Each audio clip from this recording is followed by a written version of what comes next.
with the first ever 12-team college football playoff narrowing its way down to the Final Four. Friday, it will continue the semifinal game in Dallas with the Cotton Bowl, where we will see two teams battling for that second and final spot in the national championship game, due to be played on the 20th.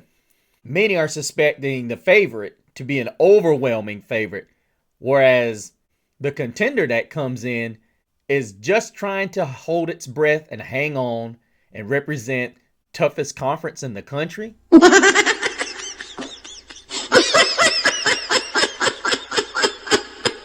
Want to find out what my analysis of this game will be? Stay tuned to find out on Gridiron Gab Triple Option.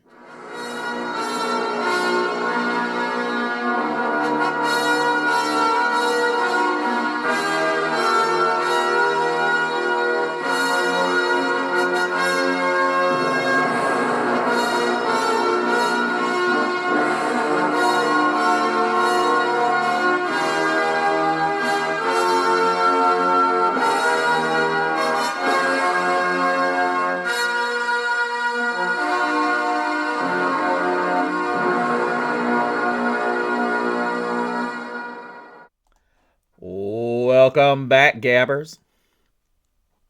Thank you all so much for joining us for this and another edition of Gridiron Gab Triple Option, the semifinal edition. Of course, you gabbing with the one and only Mr. CeeLo here again.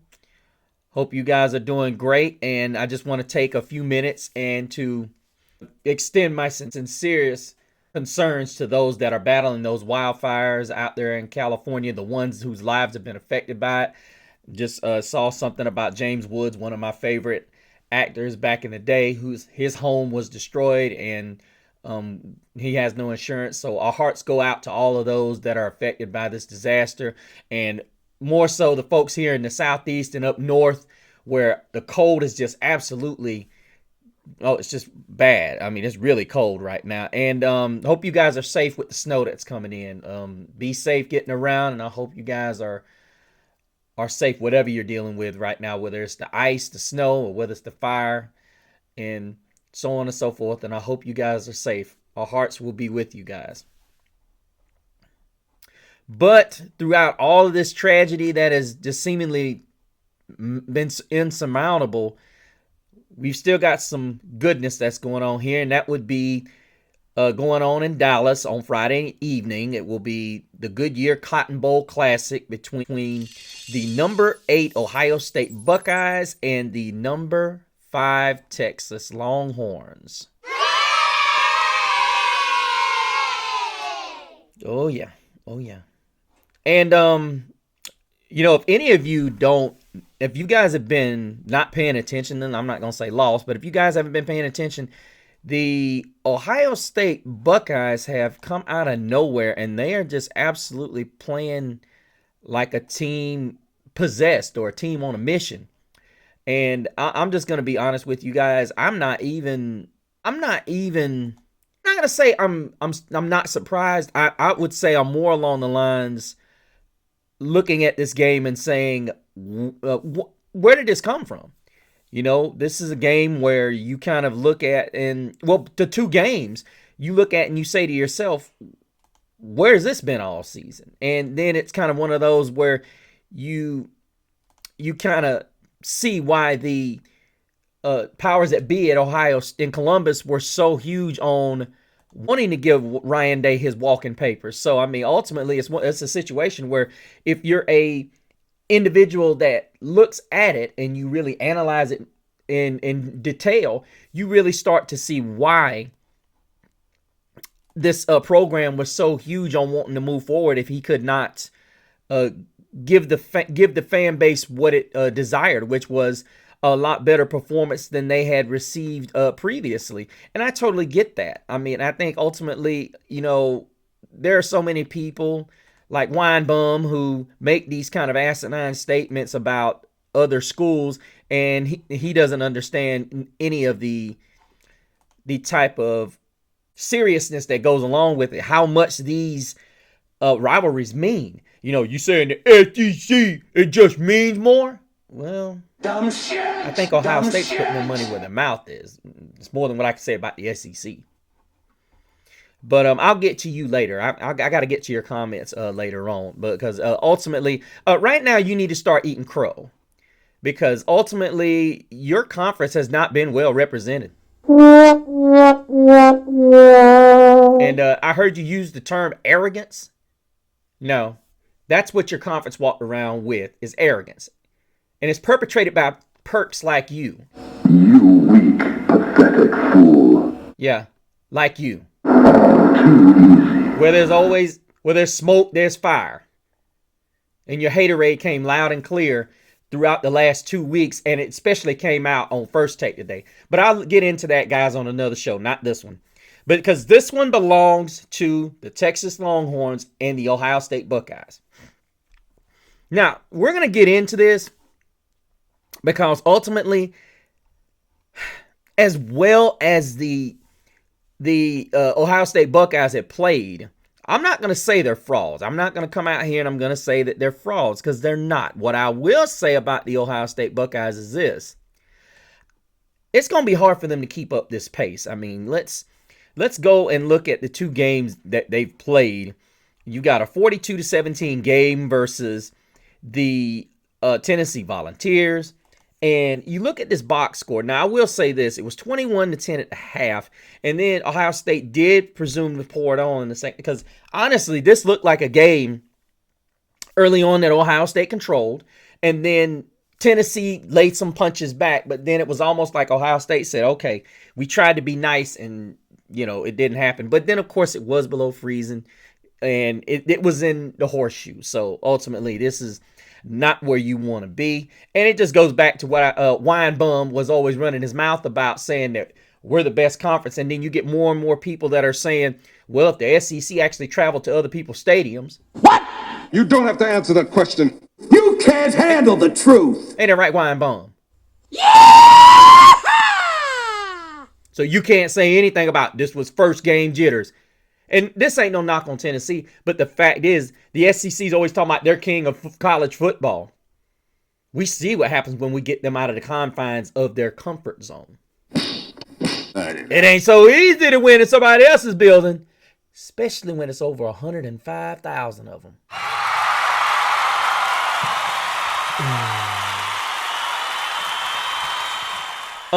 Will Howard was impressive. I'm still not impressed with Will Howard. I know people are going to say, well, why are you hating? Because I remember him at Kansas State.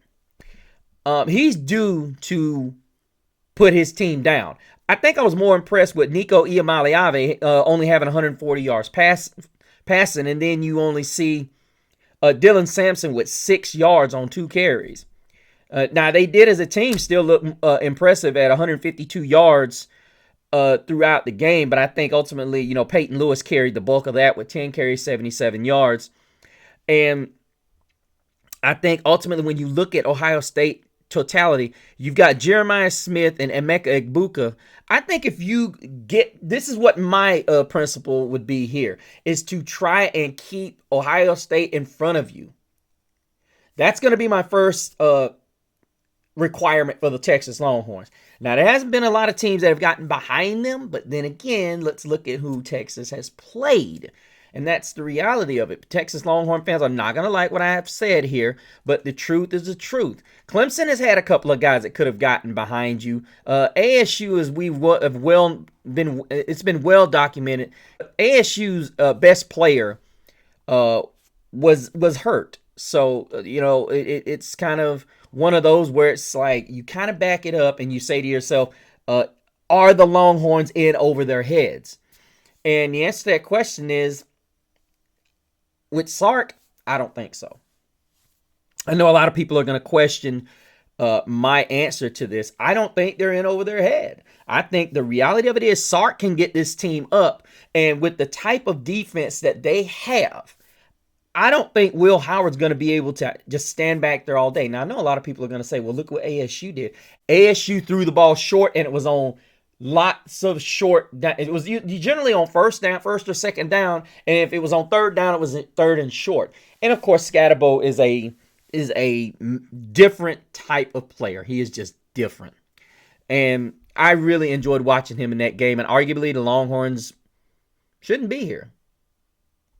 But, a lot of you are going to say, why would you say that? And then I'm not going to say it. I'm not going to do that. Not going to do that.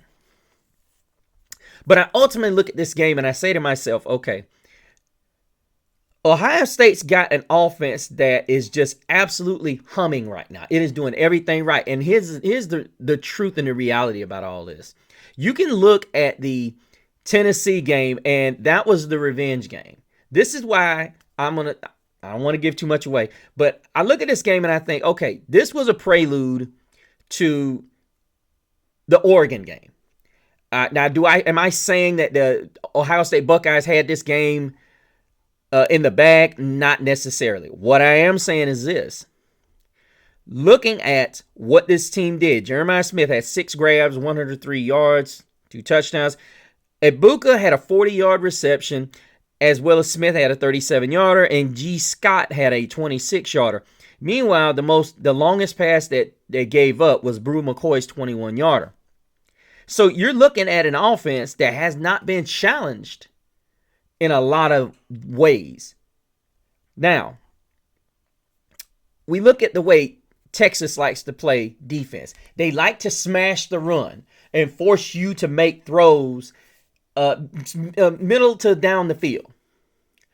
A lot of these short throws Will Howard makes to a lot of these guys underneath, Texas is going to take that away. Texas is going to bring the heat against Will Howard. Now, the question is, are the Texas secondary guys going to be able to hold up against Jeremiah Smith and Emeka Ibuka? That's the question. Do I think they have the ability to throw Trevion Henderson and Quinshawn Junkins down? Absolutely. I mean, I get it. 33 carries, 156 yards in the Tennessee game. Trevion Henderson had 8 carries, 94 yards. Trevion Henderson had 8 carries, 94 yards, 2 scores. Keyshawn Junkins had 17 carries for 85 yards, and they had 181 yards total. Meanwhile, the Ducks had minus 23. Now, I will say this. Do I think Ohio State brought the best game that they're going to play all year into this one? Absolutely. If Ohio State wins this game or they go to the national championship, they won't play any better than this. Guaranteed. You don't play any better than the team that you're proving should have never beat you. And I've said this all season, you guys, and Brad knows this, and many of the guys that watch this show. I said that Oregon won this game because it was in Eugene. And I know a lot of people are going to say, well, that's not fair that Oregon has to play a team they beat already. Well, here's the reality. You beat them in your building. Everybody that knows me knows I feel the same way. You're supposed to win in your backyard, no matter who the adversary is. I don't care if they're number one in the country. You beat a team in your building. You got them on a neutral site, and this is what happens.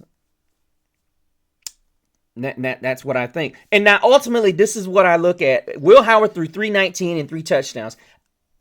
It can't get any better than this.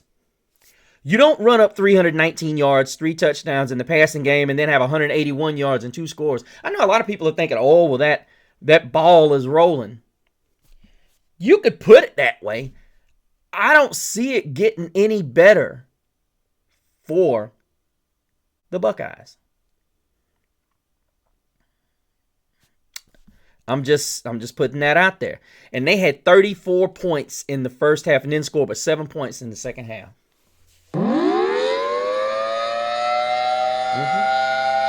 That's a cause for concern.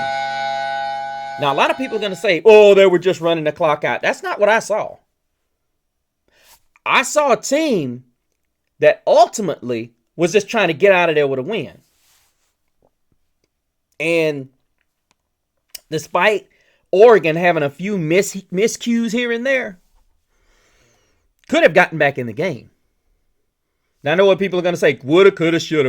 Are you going to do analysis, or are you going to do woulda, coulda, shouldas? Well, it's not about woulda, coulda, shouldas. It's just like the Texas ASU game. I mean, let's look at the statistics. First downs, Ohio State 20, Oregon 15. Third down efficiency, Oregon 8 of 19, Ohio State 4 of 11. See, that's why it's always important important to check your statistics and look at the box score. 500 total yards for the Buckeyes. Impressive. 319 on the ground, in the air, 299 for Oregon. So there's this misconception that you can't throw the ball against Ohio State. The thing that gets you with Ohio State is stingy when they don't want you to run. Their football team, they showed it against Indiana. They take away your best option. And see, what's ironic is they won this game, no turnovers, and Oregon actually had a 2-minute advantage in time of possession. But ultimately, there were very little penalties in this game, but it was the explosives that killed Oregon. I believe, this is just me, I believe that Texas is going to limit the explosives because here's what they're going to do. Those defenders are going to get up in your face, and they're going to make Will Howard throw balls on target. Now, granted, Jeremiah Smith is a man among boys. You know, he is the guy. And I think ultimately they're going to put one guy over him. I mean, I don't care if whatever side Jeremiah Smith lines up on, the Texas Longhorns are going to have a safety over the top. They're going to have one of their guys shading, and what's going to happen is if Will Howard gets blitzed and Texas can get home, it's going to force some throws. And unfortunately, as I said, I think the Ducks' secondary is physical, it's quick, but I think ultimately they were not prepared for this type of assault. And this was a perfect game let me phrase that. This was a perfect first half for the offense, and it was a perfect second half for the defense. To me, I think this game is a prelude to what happens this Friday, sorry.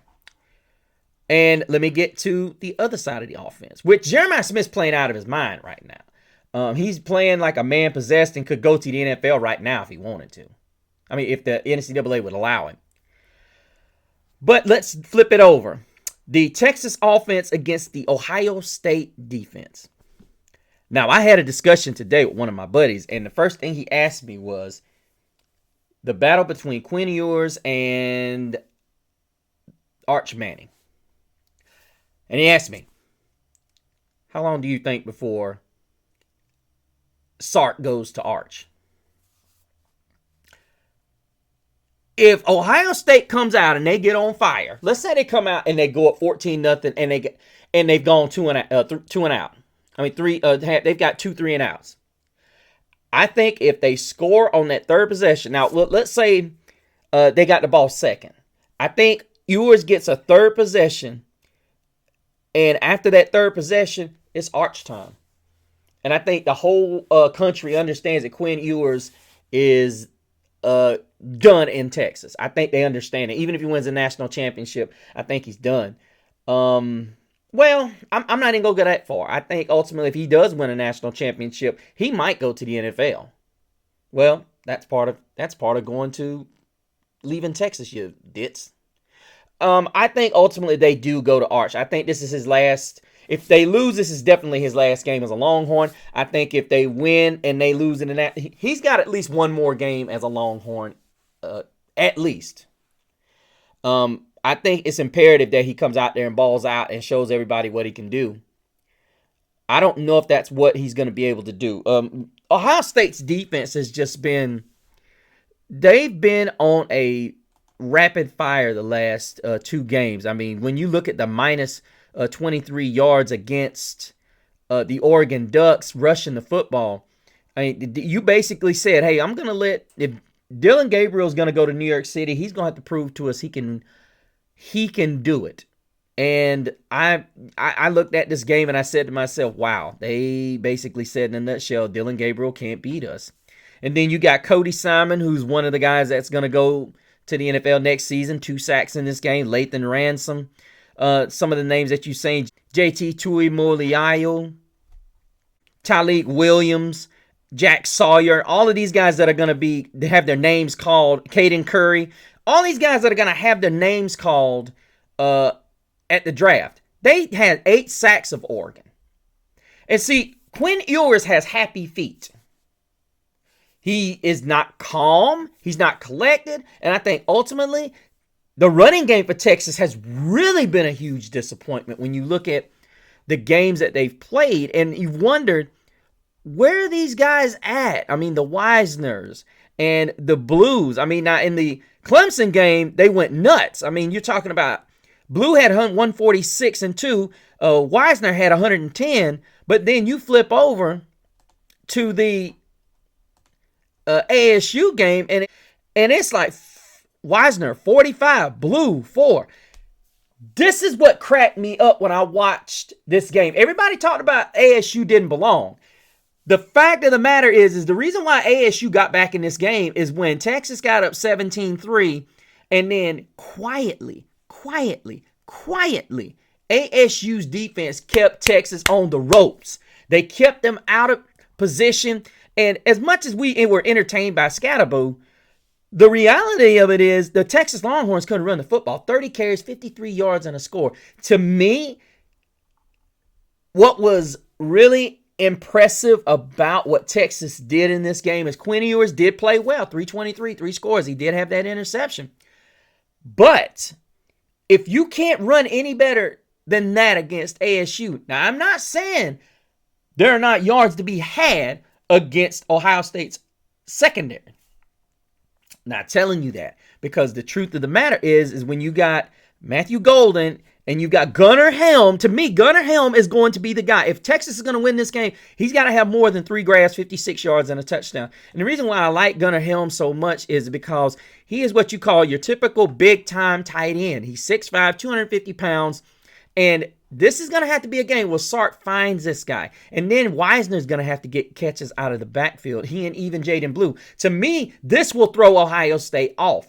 When you get these running backs squeaking out of the backfield, especially an Ohio State team that is not prone to doing a lot of blitzing, but I think they're going to have to blitz against this Texas offense in order to get Ewers unsettled. The same thing that you saw out of the Indiana game. When if Ewers runs down the field and just scores on them right quick, you're going to see Ohio State come after him. And this is where Sark is going to have to assert himself. Guys like Gunnar Helm are going to have to chip, get off. Texas is going to win this game. Helm's going to have a big night. Ain't no ifs, ands, and buts about it. He is going to have a huge night. Helm is going to have to, Helm is going to be entrusted to be that dude. That's just what it boils down to. They're going to win this game. He's going to have a masterful night. He's going to have at least 10 grabs and over 100 yards and possibly 2 touchdowns. And every time Texas they're going to have to score. They've got to get the doubt and the pressure into Ohio State's soul early. This is going to have to be one of those games where they look at it and they say, we're going to establish ourselves right now. Ain't no ifs, ands, and buts about it. We're going to establish this thing here and now. Ultimately, I think Ohio State's defense does get exposed because defensively, you're looking at a Ohio State team that's feeling good about itself. They look good in a multitude of the games in this playoff. Defensive stopping the run, they've been great. Tennessee was dead against the run, and Oregon was just absolutely. Now, of course, a lot of those had to do with the fact that they had 8 sacks and it counted against Dylan Gabriel's total. So, that as a team collectively goes without saying. I still believe that this game is going to be won in the trenches, which I think Sark is going to do a phenomenal job of figuring this out. And I think this game is going to be a lot closer than the experts are thinking. Part of me wants to go out on the limb and call this upset, but part of me still does not trust Quinn Ewers. The only reason I'm not calling for the upset is because of Quinn Ewers. I don't see him as being a guy who can handle not only the pressure, but he can't handle the big moments. And I think ultimately this is what is going to cost the Texas Longhorns in this game. I think they've got a talented roster. As I said, I think they're arguably one of the top teams in the country. I think ultimately when you start putting the ball in the hands of certain individuals, look, ESPN Predictor has got them a 0.12% chance of winning this football game. So This is the matchup predictor, and they're saying that they're going to beat Ohio State. I'm not going with them because of that. I feel like that Texas can do this because Ohio State has not faced a line that's this mobile and this big. You've seen Oregon before. You know what their weaknesses are and their strengths are. Now you're basically going on strength with the exception of one thing. They've got 2 superstar wide receivers. You're even pretty much in the backfield, in my opinion. You're pretty much even at the quarterback position. I think Ewers has a slight edge, in my opinion. But if the Texas Longhorns can do one thing, if they can get the football, I want you guys to pay close attention to what I'm saying. If Gunnar Helm can have a game like he had against Clemson, 677-1, but it needs to be 102. What I mean is 100 yards, 2 touchdowns. If Gunnar Helm has a big game, this is a big win. Because he is the one matchup on their team that is a nightmare. Then you go and look at, of course, Jeremiah Smith is the other matchup for Ohio State. So, as I said before, ESPN predictor says Texas. I'm thinking about where Ohio State is playing, and I'm saying to this degree that the Buckeyes didn't look so great in the second half. And I'm just going to say it with a straight face, partially because Brad knows exactly why this pick is going down as well. But ultimately, do I think Ohio State has run out of gas? I think so. I think the adrenaline is worn off. I think everybody is tooting their horns saying how great they are. And I think they come out and they lay an egg. I'm calling for the upset. I mean, even though it's not an upset by the predictor, it's an upset in the eyes of the spread and the so-called experts in Vegas. I'm taking the Longhorns in an upset. That's the way it's got to be. But guys, let me know what you think about the about the Goodyear Cotton Bowl. Who's going to win? Leave your prediction down in the comments. Also, make sure if you're not subscribed and you're not hitting that bell notification, make sure you do that so you can get all of the shows that Mr. CeeLo brings to you. And then maybe once this show begins to go live and we start to do the real show where we sitting on the couch and enjoying a beverage and some popcorn and chips, whatever your choice is, you will have updates and you will know when we will be doing the next show. Also, go to the Facebook page, Gridiron Gab Triple Option. There's a Facebook group called the same name. But if you want all the updates and things that we're caught up in, make sure you go to Facebook, like, and follow. Also, go to my Instagram at Mr. CeeLo so you can find out all of the shenanigans that I will be caught up in during the on and off season. But guys, make sure you guys stay safe out there. Make sure you kiss and hug the ones that you love. And make sure you check out, there's one game that's coming up Thursday. And make sure you be sure to check this one out. And make sure you look out for my review once the game is over. And find out who will be going to the national championship game on January the 20th. But until then, same Gab channel, same Gab platform.